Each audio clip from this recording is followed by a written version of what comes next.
كابتن عبد الحميد بسيوني اللعيبه بتضحك عليه بعد المحاضرات، بيضحكوا عليه، خلص محاضره من هنا نطلع نقعد نضحك عليه.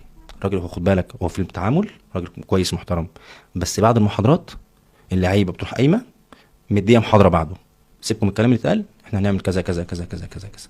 بيضحكوا عليه، ما عندوش فكره. والله العظيم والله العظيم والله العظيم ما بتجنى عليه، والله العظيم الكابتن عبد لازم الحميد البرنامج ده بسيوني، يبقى لايف عشان هو يدخل. والله العظيم والله العظيم الكابتن عبد الحميد بسيوني ما بيعرف يمرن في الدوري المصري.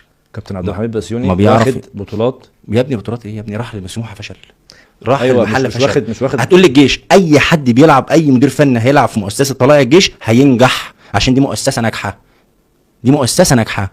ارض مش كل المدربين خدوا بطولات بطلائع الجيش. اسمعني بس، اسمعني، ما خدش الا بطوله ماشي، هو ماتش طلائع الجيش يعني مش بياخد بطوله كل يوم يا حبيبي.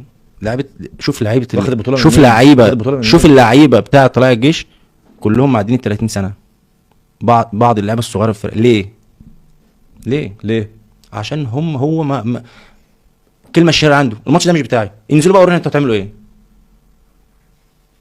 يعني ايه الماتش ده مش بتاعي؟ يعني الماتش بتاع لعيبه كبيره، انتوا لعيبه كبيره، انتوا محتاجين اقول لكم ايه؟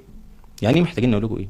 ده ميسي محتاج يتقال له، رونالدو ما جوارديولا ده بيقول اللعيبه اللي دي بروين ايه والناس دي ايه، هو اصلا ما اعرفش اللعيبه دي، ما اعرفش الناس دي.